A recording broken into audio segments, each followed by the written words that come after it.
शेतकऱ्यांनी वीज बिल माफ केलं. वीज बिल माफ केलेलं आहे. आता वीज बिल माफी किती वेळा करायची? वीज बिल माफीचं माझं मत आहे की हे थकबाकी माफ केलेलं काल त्यांनी जाहीर केलं. मग वीज बिल जर नव्हतं मग पहिली काय माफी केली होती? म्हणजे दरवेळेस काहीतरी वेगळं सांगायचं. वीज बिल अरे माफी पण वीज तर द्या. आज एकाही शेतकऱ्याला आपण बघतोय की ऊन पडलेलं आहे, 50% क्षेत्रावर पेरणी झालेली आहे. शेतकरी त्यांचं पीक वाचवण्यासाठी धडपड करतोय. कुठून तरी जे थोडं पाणी आहे ते पाणी सोयाबीनला देऊन ते पीक वाचवता येतंय का यासाठी प्रयत्न करतोय, पण त्याला वीज नाही. आणि इमर्जन्सी लोड शेडिंगच्या नावाखाली रोज संध्याकाळी लाईट ग्रामीण भागातली पूर्ण ग्रामीण भागात अंधारात असतो. त्या ठिकाणी आपल्या जिल्ह्यात वारकऱ्याच्या दिंड्या आलेल्या आहेत. विदर्भातनं बहुतांश दिंड्या आपल्या जिल्ह्यातून जातात. त्या ठिकाणी वारकऱ्यांना सुद्धा अंधारात चाचपडत त्यांना जेवण करावं लागतं. त्यांना निवाऱ्याच्या ठिकाणी अडचण होते. ते हिंदू नाहीत का?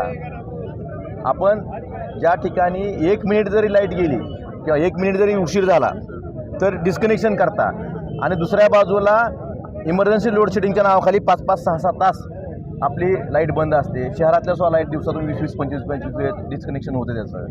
ह्यासाठी सुरळीत वीज पुरवठा केला पाहिजे. शेतकऱ्यांना शेतीपंपाला 8 तास कमीत कमी वीज देतो तुम्ही सांगितलं होतं. 8 तास मिळते का? 8 तासात किती वेळा लाईट ट्रिप होते? ह्या गोष्टीचा सरकारने विचार करणं गरजेचं आहे. आणि जी इमर्जन्सी लोड शेडिंगच्या नावाखाली आपल्या जिल्ह्यात धाराशिव जिल्ह्यात सोलार ऊर्जा असेल किंवा पवनचक्की असेल यांच्या माध्यमातून जवळपास 1000 मेगावॉट वीज तयार होते. आणि 1000 मेगावॉटपैकी आपल्या जिल्ह्याची गरज, धाराशिव जिल्ह्याची गरज फक्त 450 मेगावॉटची आहे. मग तुम्ही आमच्या जमिनी घेता. शेतकऱ्यांनी त्यांची पिढ्यानपिढ्याची जी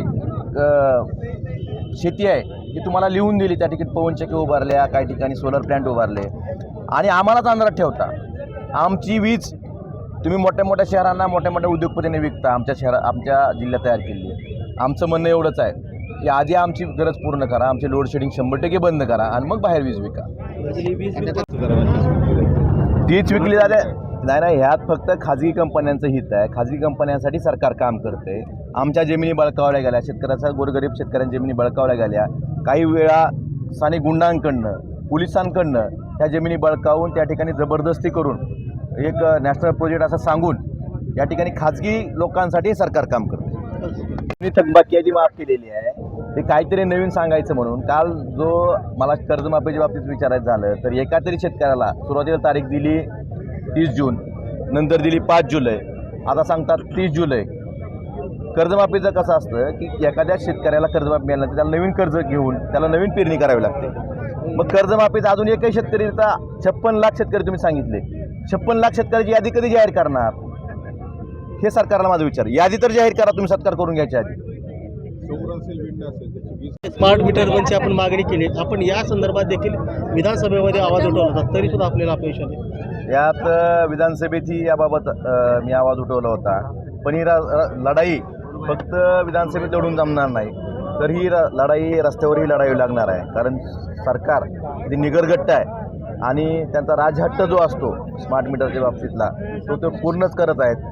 आणि शेतकऱ्यांना, सर्वसामान्य ग्राहकांना हे बाहेरून त्यांच्यावर जबरदस्ती करून त्यांना भीती दाखवून आणि अशा पद्धतीचं स्मार्ट मीटर बसवत आहेत. आणि त्यामुळे एखाद्या ग्राहकाचं जर 500 रुपये बिल येत असेल तर 2-2 हजार रुपये बिल जाते. ही स्मार्ट लूट आहे. आणि ह्या स्मार्ट लूटीची शिवसेना रस्त्यावर उतरून आंदोलन आज सुरुवात केलेली आहे. इथून पुढच्या काळातही एकाही ग्राहकाला सक्तीनं आम्ही मीटर बसवू देणार नाही. आणि ज्या ग्राहकाची मागणी आहे की आम्ही आमचं जुनं मीटर बसवा चांगलं आहे तर ते सुद्धा आम्ही त्याच्यासाठी महावितरणकडनं ते बसवून घेणार. आणि या विरोधात आम्ही शिवसेना उच्च न्यायालयात याचिका दाखल करणार. स्मार्ट मीटरची जी लूट आहे या विरोधात सर्वसामान्य ग्राहकाच्या हितासाठी शिवसेना रस्त्यावरील लढाई लढेल, विधानभवनाची लढाई लढेल आणि न्यायालयीन लढाई सुद्धा शिवसेना लढणार आहे.